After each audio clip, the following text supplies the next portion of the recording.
All right, guys, this next guest doesn't really need an introduction, but I'm going to do it anyway to point out how impressive he is. Former UFC champ, tough winner, one of the baddest middleweights to ever do it. The definitive big dog of the division, beating the best of the best, and now throwing up his hand just casually to fight Khamzat at UFC 308. The Reaper, Robert Whittaker. Welcome to Submission Radio, man. Good to have you on the program, brother. It's good to be back, mate. Thanks for having me. I caught you in between sessions, so I'm going to try and keep this one as fun as possible. But before we get into it, Caio Borralho, bro, what did you make of this big win that he had against the man that you know very well in Jared Cannonier just yesterday?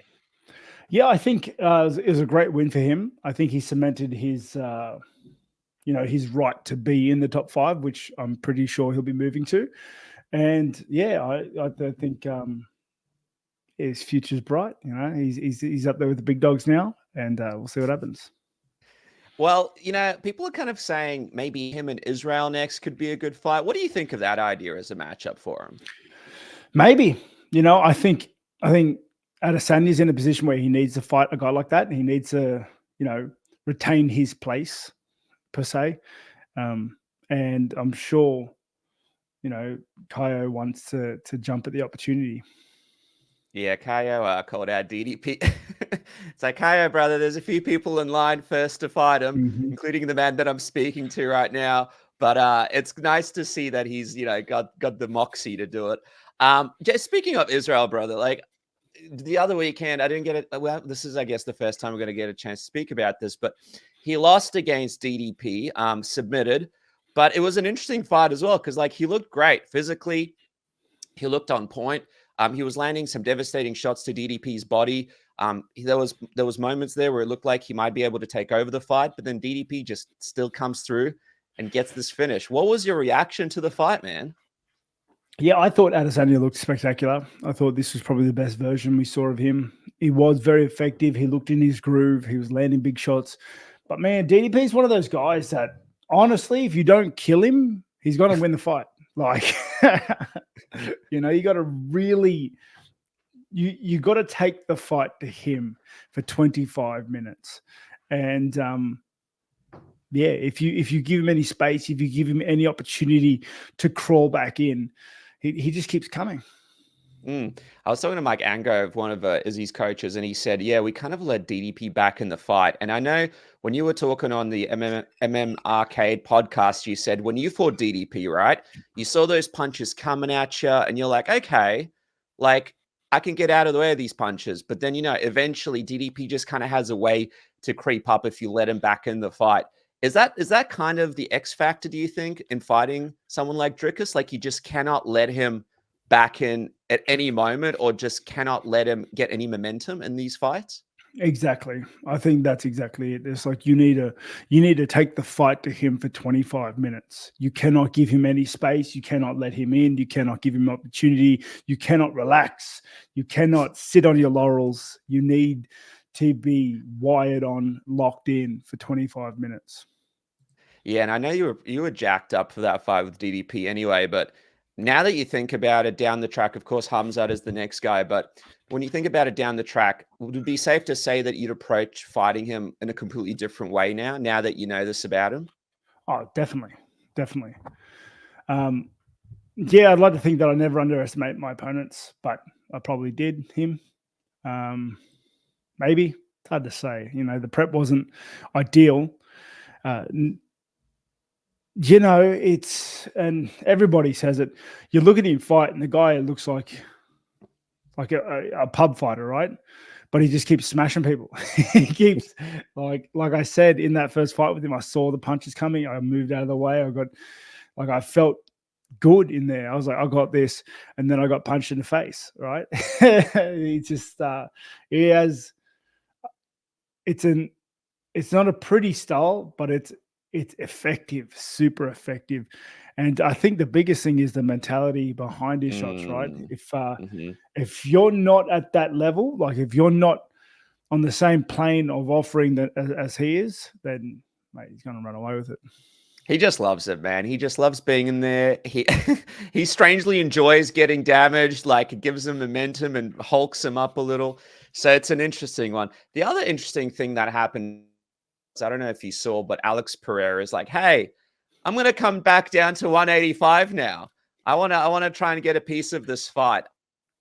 When you see a post like that, do you believe Pereira is being legit here? Do you think he's actually trying to get back in line to fight for the title?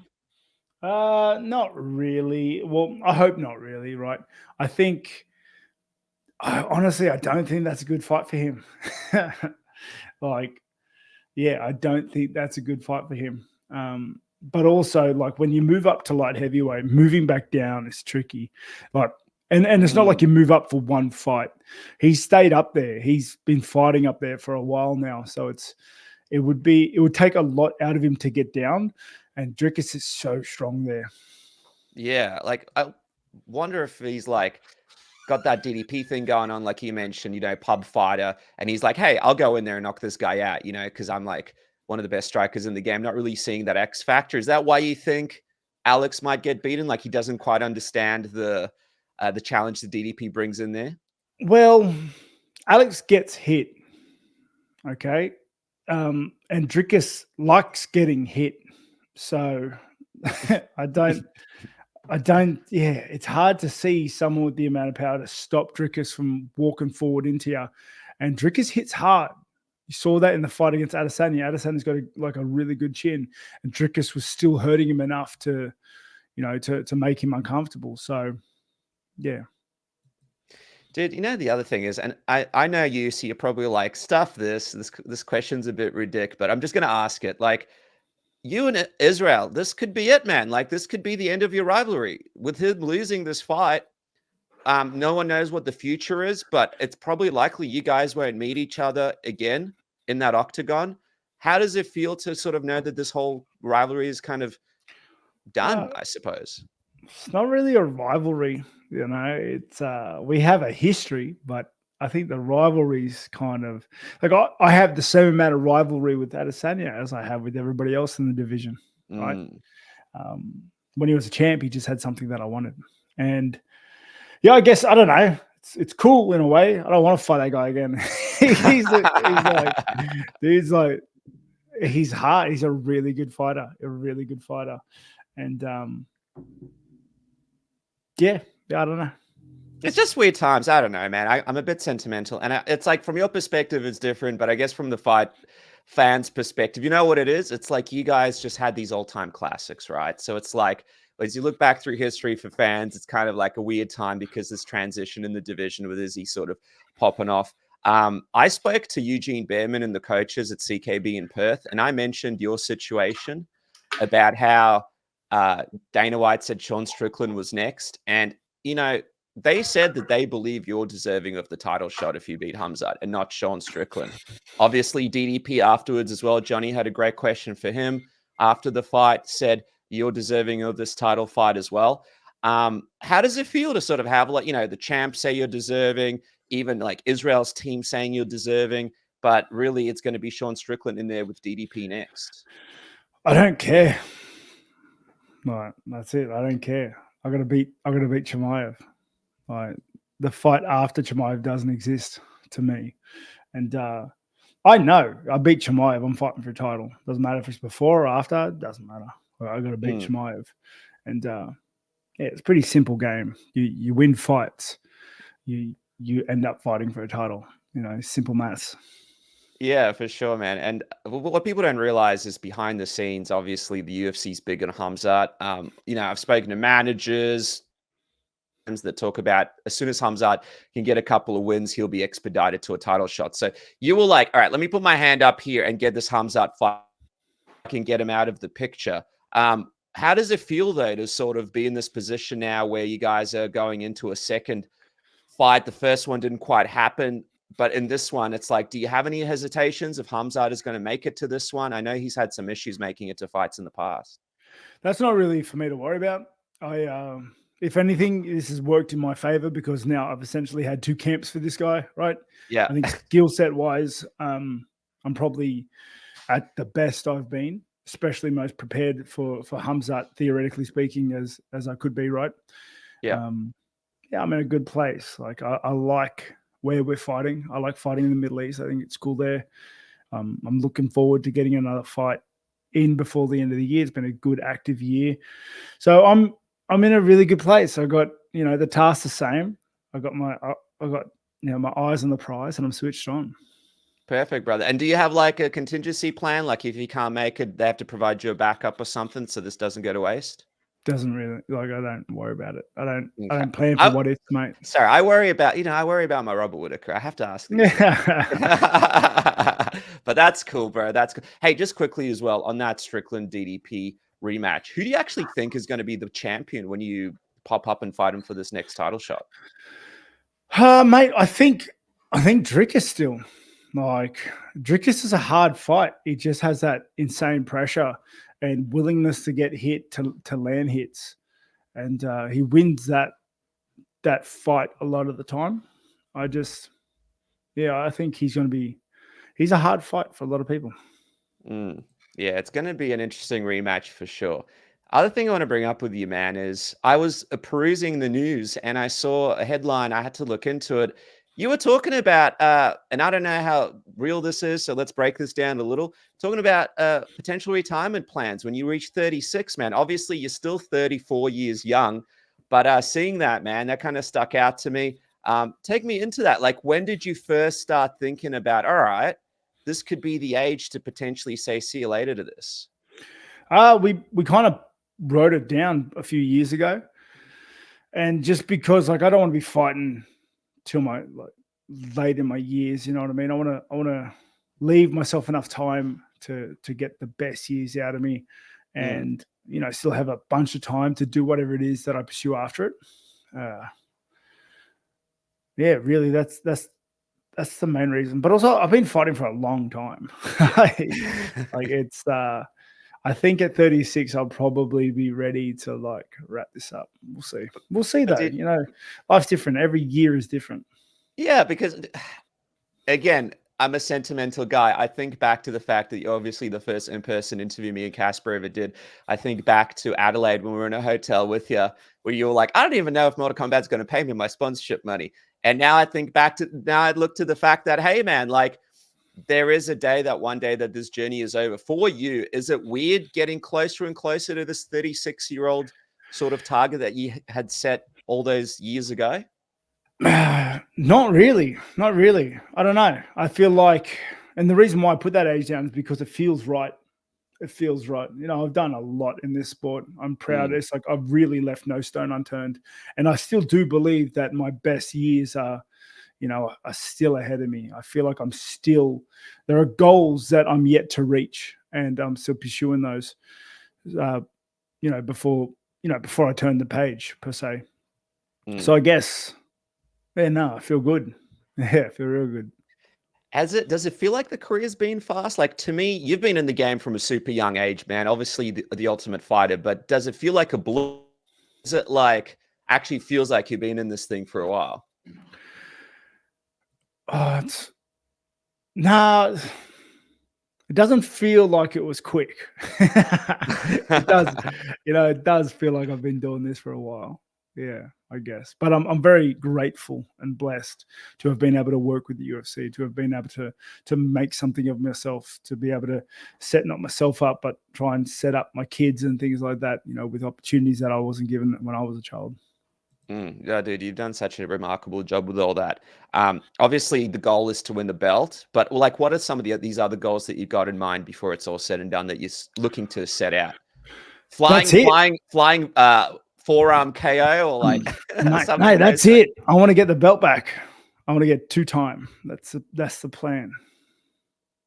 Yeah, dude. Well, look, man, I can't wait. Khamzat's obviously next. Just before, I got a couple of fan questions I want to ask you before we wrap up. But before we do that, obviously Khamzat, man, he's one of the toughest guys in the division. You've got the second camp for him. I had a lot of people sort of talk about the fact that this is a guy that kind of goes berserker at the start of the fight and then sort of lets his foot off the gas pedal a little bit towards the end of the fight. When you're approaching a fight with someone like Khamzat, what are some of the X factors you're looking to prepare for Chimaev? Yeah, definitely that high-paced start and his wrestling prowess. It's quite simple. You got to worry about how hard he's going to push the wrestling envelope in the first few rounds. and then like what I'm going to do after that, after I stop the takedowns, after I get back up or whatever, and just taking the fight to him. You know, it's everyone can see how this fight's going to play out. Everyone can make a rough plan on how to approach it. So what you're thinking is probably what I'm doing. Hey there, all you dreamers and creamers out there in Submission Radio land. I'm going to take a quick break to shout out our sponsor, MANSCAPED, who has he sorted this Father's Day with all of the greatest products. And by the way, these are the two products I use on the regular. The Lawnmower 5.0 Ultra and the Beard Hedger has me sorted every morning and as a part of everyday routine for me and a lot of my friends out there. If you guys want to try out these products, they're absolutely spectacular. 20% off and free shipping with a code word submission. The Lawnmower 5.0 is the ultimate experience when it comes to having a smooth body and smooth balls whenever you need it. Perfect for training, perfect for the bedroom, and perfect for everything in between. Make sure to jump on and check that out today. And of course, the Beard Hedger is the ultimate way to keep your beard in check. So jump on Manscaped today, 20% off and free shipping now. And don't forget, every time you purchase something from here, you support the program. Keep the lights on at Submission Radio, thanks to Manscaped. Now back to the program. Awesome, brother. All right, I can't wait. A couple of quick fan questions before you wrap up. A couple of good ones here, man. I got one here from Ben Davis, and he's asking, what is the weirdest post-fight celebration that you can remember that you've ever experienced? What do you mean post-fight celebration that I've done? Yeah, that you've done, man. Because, you know, sometimes, and I've been a part of this after a few events, you end up in a weird house with some guy that you don't know and being like, how the hell did I end up here? Oh, you mean that? Yeah.